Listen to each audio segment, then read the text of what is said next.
बिस्मिल्लाहिर्रहमानिर्रहीम। आज के लेक्चर के अंदर जो मैं डिस्कस करने जा रहा हूँ that is the fundamentals of computer, chapter number 1 की एक्सरसाइज है। और ये जो रिसेंटली कैरिकुलम चेंज हुआ है, अपडेट हुआ है, और इसके अंदर एक्सरसाइज भी अपडेट कर दी गई है, और इसके अकॉर्डिंगली हम इस लेक्चर के अंदर इसको डिस्कस करेंगे। तो पहला क्वेश्चन है that is differentiate between shareware and freeware. Freeware basically एक ऐसा सॉफ्टवेयर है जो कि आपको फ्रीली इंटरनेट के ऊपर अवेलेबल होता है। आप इसको इंटरनेट से डाउनलोड कर सकते हैं और इसको यूज कर सकते हैं। जो शेयरवेयर है ये आपको एक स्पेसिफिक टाइम पीरियड, एक खास टाइम पीरियड तक फ्रीली अवेलेबल होता है और तमाम के तमाम फीचर्स इसमें आपको अवेलेबल नहीं होते। तो आप 30 डेज के बाद, ट्रायल पीरियड के बाद क्या करते हैं, उसको फिर आपको वो खरीदना पड़ता है और आप उसको जब बाय करते हैं तब वो आपको इसके तमाम फीचर्स आपको अवेलेबल होते हैं। तो जो फ्रीवेयर है इसका जो सेकंड पॉइंट है, याद रखिएगा ये डिफरेंशिएट जो क्वेश्चंस है इसमें आपने दोनों फ्रीवेयर और शेयरवेयर को आपस में डिफरेंशिएट करना है, अलग से इसको एक्सप्लेन नहीं करना, बल्कि आपने इसको डिफरेंशिएट करना है। सेकंड इज डिस्ट्रीब्यूशन की जो फ्रीवेयर्स होते हैं इसके लिए कोई लाइसेंस आपको नहीं लेना पड़ता, ठीक है। You can not have any license, you don't need to have a license. आप इसके अंदर लाइसेंस आपको रिक्वायर्ड नहीं होता।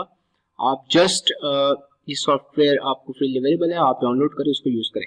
तो शेयरवेयर है, इसके लिए आपको प्रॉपर लाइसेंस चाहिए होता है, ठीक है। आपका लाइसेंस चाहिए होता है और इस लाइसेंस की को आपने आगे डिस्ट्रीब्यूट करने के लिए आपको प्रॉपर लाइसेंस खरीदना पड़ता है, ठीक है। इसका लाइसेंस आपके पास होना लाजमी है। तो freeware as evident from its name it's free of cost, और ये फ्रीली अवेलेबल है इंटरनेट के ऊपर। और जो आपका शेयरवेयर है ये ट्रायल पीरियड तक के लिए अवेलेबल होता है। तो freeware software can not be sold if they are available free of cost, यानी अगर आपके पास ये फ्रीली अवेलेबल है तो आप उसको बेच नहीं सकते किसी के ऊपर, क्योंकि ये फ्रीली अवेलेबल है इंटरनेट के ऊपर, तो anyone can download it and use it. तो इसके लिए आप इस चीज के ऊपर आप नहीं कर सकते कि आप इसको किसी को भी सेल आउट करेंगे। तो शेयरवेयर है ये एज एक्सप्लेन्ड बिफोर कि ट्रायल पीरियड के लिए फ्री होता है, उसके बाद फिर ऑब्वियसली आप इसको सेल आउट करते हैं और इसको फिर आप यूज करते हैं, ठीक है। और जो इसकी लाइसेंस की कॉपी होती है फिर आप उसको मॉडिफाई नहीं कर सकते। तो इसकी एग्जांपल्स के अंदर हमारे पास है फ्रीवेयर की एग्जांपल्स है हमारे पास, वो है जी क्रोम है, सी क्लीनर है, और इसके अलावा जी आपके पास मोजिला फायरफॉक्स है और एडोब पीडीएफ रीडर है। तो ये तमाम तर जो सॉफ्टवेयर हैं आपको वो फ्रीली अवेलेबल है इंटरनेट के ऊपर, आप इसको यूज कर सकते हैं। जो आपके पास शेयरवेयर की एग्जांपल है, हमारे पास विनरार है, और इसके अलावा Camtasia is a well known famous software use for video editing. तो जिस वीडियो के अंदर मैं आप एडिटिंग कर रहा हूँ वो भी कैम्टिशिया के अंदर ही है, तो मैं आपको दिखा सकता हूँ। ये जो है दिस इज अ कैम्टिशिया सॉफ्टवेयर, और इसके साथ ये भी आप देख सकते हैं ये रिकॉर्डिंग हो रही है। तो दिस इज अ कैम्टिशिया सॉफ्टवेयर जो आपको स्क्रीन के ऊपर नजर आ रहा है। तो यूज फॉर वीडियो रिकॉर्डिंग और वीडियो एडिटिंग। इसके अंदर डिफरेंट तरह के फीचर्स भी आपको नजर आएंगे इस तरह से, और ये आपको बेसिकली आप इसको यूज कर सकते हैं। सो ये भी शेयरवेयर है, एक स्पेसिफिक ट्रायल पीरियड तक के लिए अवेलेबल होता है, उसके बाद फिर आपको इसको खरीदना पड़ता है। You can buy it from Camtasia website. तो ये पहला क्वेश्चन यहाँ पे एंड हुआ। सेकंड क्वेश्चन जो हमारे पास हुआ जी रजिस्टर्ड और कैशे मेमोरी। तो कैशे मेमोरी की अगर हम बात करते हैं तो cache memory is a very small और एक फास्ट मेमोरी है जो कि सीपीयू और रैम के दरमियान होती है। So it's basically is a way of between CPU and RAM। और जो रजिस्टर्स हैं आपके पास ये हाई स्पीड टेम्परेरी स्टोरेज आपके पास लोकेशंस होती हैं जिसके अंदर आप अपने डेटा को होल्ड करते हो या उसको सेव करते हो या इंस्ट्रक्शंस को आप एकोमोडेट करते हैं। तो कैशे मेमोरी बेसिकली एक फास्ट मेमोरी है, ठीक है, और ये रैम और सीपीयू के दरमियान पाई जाती है। और जो रजिस्टर्स हैं ये टेम्परेरी स्टोरेज लोकेशंस होती हैं जिसके अंदर आप अपने डेटा को सेव करते हो, होल्ड करते हो। तो कैशे मेमोरी जो कि नाम से जाहिर है it's obviously part of memory. तो मेमोरी की 3 इंपॉर्टेंट मेमोरीज होती हैं आपके पास, रैम, रोम, और third one is this one cache memory. और रजिस्टर्स जो हैं ये लोकेट होते हैं आपके सीपीयू के अंदर। कैशे मेमोरी इज यूज कब यूज होती है? During reading, writing and processing, ठीक है। जितने भी प्रोसेसेस होते हैं डिस्क के थ्रू जितने भी रीडिंग या राइटिंग के जो प्रोसेसेस होते हैं आपके, ठीक है, रीडिंग और राइटिंग के जो प्रोसेसेस होते हैं डिस्क की तरफ से, वो तमाम तर काम जो है आपका कैशे मेमोरी के अंदर होता है। और रजिस्टर जो है ये आपके obviously store and retrieve information और आपकी डेटा के ऊपर इसको हम यूज करते हैं। तो cache memory is a high speed storage area for temporary storage. याद रखिएगा कैशे के अंदर जो आप टेम्परेरी स्टोरेज आपकी, ठीक है, आपकी परमानेंट स्टोरेज नहीं है। Permanent storage is only your ROM. और ये जो रजिस्टर्स हैं it is used to store data temporary for processing and transfer. तो डिफरेंट तरह के हमारे पास कैशे के लेवल होते हैं। लेवल 1 कैशे है, L2 कैशे है और L3 कैशे। तो जो सबसे पहले अगर आपने सीपीयू और रैम की तरफ जाना है तो सीपीयू के करीब करीब जो होगा वो होगा आपका L1 कैशे होगा, ठीक है, फिर L2 कैशे, फिर L3 कैशे। तो होता क्या है कि रैम जो है अपनी एक कॉपी जो है ना उसकी डेटा की कॉपी जो है जितनी भी प्रोसेसिंग हो रही है उसकी कॉपी एक रख लेता है, कैशे को ट्रांसफर कर देता है। तो अगर आपने कुछ काम करना है सीपीयू ने और रैम की तरफ वो प्रोसेस जाना है तो पहले वो L1 कैशे के थ्रू जाएगा, ठीक है। L1 कैशे के ऊपर अगर वो है तो वहीं से वो वापस हो जाएगा। अगर वो L2 के पास है तो फिर L3 के पास है, अगर L3 के पास भी नहीं है तो फिर वो रैम की तरफ जाएगा, ठीक है। तो ये बेसिकली आपका जो डेटा एवरेज टाइम है, डेटा की प्रोसेसिंग का जो एवरेज टाइम है उसको ये मिनिमाइज करता है आपका कैशे मेमोरी। और रजिस्टर्स की टाइप्स में आपके पास होते हैं जी इनपुट केसी रजिस्टर्स होते हैं आपके पास, ठीक है। इनपुट रजिस्टर्स होते हैं जो आपके इनपुट डेटा को स्टोर करते हैं। आउटपुट रजिस्टर्स होते हैं, प्रोग्राम काउंटर्स होते हैं जो आपके एड्रेसेस को, इंस्ट्रक्शन के एड्रेस को स्टोर करते हैं। तो ये सेकंड क्वेश्चन यहाँ पे एंड हो जाता है रजिस्टर वर्सेस कैशे का। थर्ड है जो हमारे पास हुआ जी expansion slot versus expansion cards. Expansion slot basically जब भी आप कोई नया एडिशनल हार्डवेयर ऐड करना चाह रहे हैं अपने सिस्टम के अंदर तो आप एक्सपेंशन स्लॉट को यूज करेंगे। एक्सपेंशन स्लॉट तब यूज होता है जब आप कोई एडिशनली कोई हार्डवेयर या कैपेसिटी आप इंक्रीज करना चाह रहे हैं तो आप एक्सपेंशन स्लॉट यूज करेंगे। एक्सपेंशन कार्ड जो है बेसिकली एक हार्डवेयर सर्किट चिप होती है जो कि जिसको हम एक्सपेंशन स्लॉट के अंदर इंसर्ट करते हैं। तो एक्सपेंशन स्लॉट को हम फर्दर भी डिवाइड करते हैं, जैसे पीसीआई है तो पीसीआई को हम डिफरेंट स्लॉट्स के अंदर इसको हम डिवाइड करते हैं, ठीक है। और एक्सपेंशन स्लॉट जो है वो उसकी एक्सपेंशन कार्ड जो है वो उसकी रेंज डिफरेंट होती है और आप अकॉर्डिंग टू योर नीड्स आप इसको अपनी रिक्वायरमेंट्स के हिसाब से आप इसको इंक्रीज कर सकते हैं, ठीक है। इसकी रेंज को आप इंक्रीज कर सकते हैं एक्सपेंशन कार्ड की।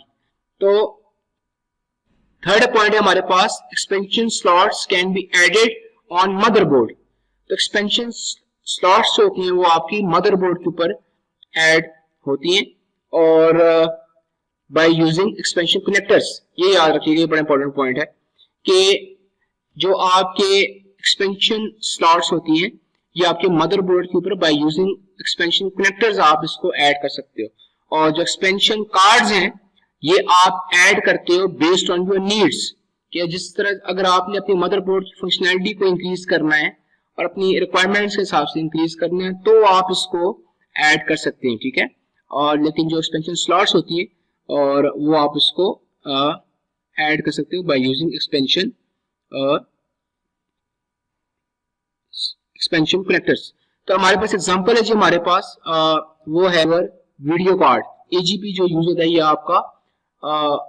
आपके वीडियो कार्ड्स के लिए इसको आप यूज करते हो, ठीक है। और जो आपका पीसीआई है ये आपका नेटवर्क कार्ड आपका वीडियो कार्ड के लिए भी यूज होता है और आपके साउंड कार्ड्स के लिए भी इसको आप इस्तेमाल करते हो। तो ये जो एजीपी है it is use for video purposes और पीसीआई का जो एक्सपेंशन स्लॉट है इसके अंदर आप जो ऐड कर सकते हैं वो आप साउंड कार्ड्स को के पर्पस के लिए यूज कर सकते हैं और इसको आप नेटवर्क कार्ड के तौर पे भी इसको आप यहाँ पे नेटवर्क कार्ड आप यहाँ एक्सपेंशन कार्ड है। एक्सपेंशन कार्ड के अंदर हमारे पास मोडेम कार्ड्स यूज होते हैं, साउंड कार्ड्स यूज होते हैं, वीडियो कार्ड्स यूज होते हैं और इंटरफेस कार्ड यूज होते हैं। तो expansion card basically expansion slot के अंदर लगाए जाते हैं, ठीक है। और इसलिए जैसे आपने बताया कि AGP के अंदर आपके वीडियो कार्ड लगेंगे, PCI के अंदर आपके जो हैं वो नेटवर्क कार्ड हैं, आपके दूसरे कार्ड्स आपके यहाँ पे PCI के अंदर इस यूज होते हैं। थर्ड क्वेश्चन है जी हमारे पास इसी एक्सरसाइज का, दैट इज सिस्टम हार्डवेयर और सिस्टम सॉफ्टवेयर और एप्लीकेशन सॉफ्टवेयर। तो सिस्टम सॉफ्टवेयर बेसिकली आपके दो तरह के सॉफ्टवेयर के टाइप्स हैं, एक है सिस्टम सॉफ्टवेयर और एक एप्लीकेशन सॉफ्टवेयर। तो जितने भी सिस्टम सॉफ्टवेयर होते हैं they are used basically to manage resources. जितने भी आपकी रिसोर्स मैनेजमेंट हो रही होती है इनसाइड योर कंप्यूटर सिस्टम्स, उसको मैनेज करने के लिए आपका जो है वो होते हैं आपके सिस्टम सॉफ्टवेयर होते हैं। और जो एप्लीकेशन सॉफ्टवेयर है बेसिकली, एप्लीकेशन सॉफ्टवेयर बेसिकली एक स्पेसिफिक टास्क जब आप परफॉर्म कर रहे होते हैं उस पर्पस के लिए आपके ये होते हैं। और सेकंड जो डिफरेंस है इसका वो ये है कि प्रोग्रामिंग जो होती है इसकी, क्योंकि ये मोस्टली मशीन लैंग्वेज के अंदर होते हैं और ऑपरेटिंग सिस्टम्स होते हैं, ठीक है, इसकी जो प्रोग्रामिंग है दैट इज क्वाइट कॉम्प्लेक्स, इतनी आसान नहीं थी, क्योंकि आपके हंड्रेड एंड थाउजेंड ऑफ इसके प्रोसेसेस होते हैं आपके, इसको आप ने परफॉर्म करना होता है, ठीक है, तो मैकेनिज्म होता है पूरी। इसकी एग्जांपल आप ले लें विंडोज की, अगर आप विंडो 10 है, विंडो आपकी 8 है, 8.1 है या आपकी लिनक्स है, तो जाहिर है इसकी designing is quite complex task, ठीक है। आपने इसमें ऑपरेटिंग सिस्टम सारा देखना है और इसमें आपने डिफरेंट तरह के प्रोग्राम्स देखने हैं, आपने हार्डवेयर को भी देखना है, तो ये सारी चीजें इसके अंदर आती हैं, ठीक है। तो इसकी प्रोग्रामिंग जो है वो विंडो डिजाइनिंग जो है, जैसे विंडो 8.1 है, विंडो 10 है, लिनक्स है, तो इसकी डिजाइनिंग जो है, इसकी कोडिंग इज क्वाइट कॉम्प्लेक्स। जबकि एप्लीकेशन सॉफ्टवेयर की जो प्रोग्रामिंग है दैट इज क्वाइट इजी, ठीक है, मिसाल के तौर पे as compare to operating systems या सिस्टम सॉफ्टवेयर। तो एप्लीकेशन सॉफ्टवेयर का मतलब, इसका पॉइंट का मतलब ये है कि सिस्टम सॉफ्टवेयर को डिजाइन करना, उसको बनाना थोड़ा सा मुश्किल है निस्बतन एप्लीकेशन सॉफ्टवेयर की, जिसको बनाना थोड़ा सा आसान है। फॉर एग्जांपल अगर आपने लर्निंग मैनेजमेंट सिस्टम बनाना है, ठीक है, आपने स्कूल के लिए पोर्टल बनाना है, आपने यूनिवर्सिटी के लिए पोर्टल बनाना है, तो ये आसान है बनिस्बत ऑपरेटिंग सिस्टम या विंडोज बनाने के, ठीक है, ड्राइवर्स बनाने के। और इसके अलावा सिस्टम सॉफ्टवेयर जो होते हैं ये जनरल पर्पज होता है, ठीक है, जनरल पर्पज सॉफ्टवेयर है, विंडोज है, ठीक है, आप इसको किसी ऑपरेटिंग सिस्टम के ऊपर किसी भी सिस्टम के ऊपर आप इसको चला सकते हैं, ठीक है, विंडोज को। तो जैसे जनरली आप इसको यूज कर सकते हैं, विंडो 8.1 है, आप किसी भी सिस्टम में यूज कर सकते हैं इसको, तो इतने जनरल पर्पजेस के लिए इसको आप यूज कर सकते हैं। लेकिन जो एप्लीकेशन सॉफ्टवेयर है ये एक स्पेसिफिक पर्पज सॉफ्टवेयर है, यानी अगर आपने लर्निंग मैनेजमेंट सिस्टम बनाई है और वो कॉलेज के लिए बनाया है, तो वो फिर कॉलेज के लिए इस्तेमाल होगा, फिर वो बाकी इस्तेमाल नहीं होगा, ठीक है, वो कॉलेज के डोमेन के अंदर यूज होगा, स्पेसिफिक यूज होगा, ठीक है। अगर आपने हॉस्पिटल मैनेजमेंट सिस्टम बनाया हुआ है, तो हॉस्पिटल मैनेजमेंट सिस्टम जो है वो स्पेसिफिक उसी हॉस्पिटल के लिए बना हुआ है, उसी की रिक्वायरमेंट्स को मद्देनजर रखते हुए बनाया गया है, तो वो उसी ही हॉस्पिटल के अंदर यूज होगा, ठीक है। तो ये ऐसे नहीं सकता कि आप हॉस्पिटल मैनेजमेंट सिस्टम बनाए, उसको आप किसी स्कूल के अंदर इस्तेमाल कर रहे हो, उसको किसी फैक्ट्री के अंदर इस्तेमाल कर रहे हो, उसको किसी इंडस्ट्री के अंदर इस्तेमाल कर रहे हो, उसको किसी और ऑफिस के अंदर इस्तेमाल कर रहे हो, तो वो हॉस्पिटल के अंदर ही यूज होगा, तो इसलिए इसको हम स्पेसिफिक पर्पज कहते हैं। जबकि सिस्टम सॉफ्टवेयर जो है ये जनरल पर्पज है, इसको आप कहीं भी यूज कर सकते हैं, कोई भी इसको यूज कर सकता है। तो इसकी एग्जांपल्स है। अच्छा, एक और चीज इंपॉर्टेंट है, वो है जी सिस्टम सॉफ्टवेयर ये इंडिपेंडेंटली रन हो सकते हैं, ठीक है, जबकि एप्लीकेशन सॉफ्टवेयर जो है ये इंडिपेंडेंटली रन नहीं हो सकते, ठीक है, इंडिपेंडेंटली नहीं चल सकते। इसके लिए आपको सिस्टम की रिक्वायरमेंट्स के ऊपर आप का दारोमदार होता है। हो सकता है कि सॉफ्टवेयर जो है वो जो आपने डिजाइन किया है वो वेब बेस्ड है, तो फिर वो जाहिर सी बात है आपको वेब स्पेक्स चाहिए होंगी, ठीक है ना, आपको प्रॉपर उसके लिए मेमोरी चाहिए, आपको प्रॉपर उसके लिए डोमेन भी चाहिए, आपको उसके लिए स्टोरेज चाहिए, स्टोरेज स्पेसिफिक होती है, ठीक है, तो आपने वो आपको वो चीजें चाहिए होती है, रिक्वायरमेंट्स होती है, तो इंडिपेंडेंटली आप रन नहीं कर सकते, ठीक है, उसके लिए फिर आप हार्डवेयर के ऊपर आप दारोमदार होता है। और एप्लीकेशन सॉफ्टवेयर जो है वो सिस्टम सॉफ्टवेयर के बगैर नहीं चल सकता, ठीक है। मिसाल के तौर पे अगर आपने एक सिस्टम बना दिया है, लर्निंग मैनेजमेंट सिस्टम बना दिया है, हॉस्पिटल का बना दिया है, फैक्ट्री का बना दिया, तो वो विंडोज के बगैर तो नहीं चल सकता। तो इसका मतलब ये हुआ कि एप्लीकेशन सॉफ्टवेयर जो है वो टोटली डिपेंड करता है किसके ऊपर, सिस्टम सॉफ्टवेयर के ऊपर, तो इसको इंडिपेंडेंटली रन नहीं हो सकता, जबकि विंडोज जो है वो किसी भी एप्लीकेशन सॉफ्टवेयर के ऊपर डिपेंड नहीं करती। तो इसका हमारे पास एग्जांपल्स हैं ऑपरेटिंग सिस्टम, जैसे विंडो 8 है, विंडो 8.1 है, पुराने ज़माने में विंडो XP थी, विंडो 7 थी, और लिनक्स है। यूटिलिटी प्रोग्राम्स आपके पास हैं, यूटिलिटी प्रोग्राम्स आपके पास आ जाते हैं ये इंक्रिप्शन डिक्रिप्शन के जितने भी सॉफ्टवेयर्स हैं। इसके अलावा ये आपके पास ये एंटीवायरसेस हैं। तो ये तमाम तर जो है ये यूटिलिटी प्रोग्राम्स है। इसके अलावा लैंग्वेज ट्रांसलेटर है। लैंग्वेज ट्रांसलेटर हमारे पास 3 तरह के होते हैं। एक होता है कंपाइलर है, एक इंटरप्रेटर है और एक असेंबलर है। तो कंपाइलर ये करता है कि आपके हाई सोर्स जो सोर्स कोड होता है जो हाई लेवल लैंग्वेज में लिखा जाता है उसको कन्वर्ट करता है मशीन लैंग्वेज के अंदर एंटायर प्रोग्राम्स को, ठीक है। यानी एक ही साथ अगर आपने 100 लाइन का कोड लिखा हुआ है तो कंपाइलर एक साथ उसको कंपाइल कर देगा, एक ही साथ उसको मशीन लैंग्वेज के अंदर इसको ट्रांसलेट कर देगा। और जो आपका इंटरप्रेटर है, interpreter line by line convert करता है, पहले फर्स्ट लाइन को, फिर सेकंड को, फिर थर्ड को, फिर फोर्थ को, फिर फिफ्थ को। तो ये लाइन बाय लाइन कन्वर्ट करता है high level language to low level language. और थर्ड आपके पास है असेंबलर है।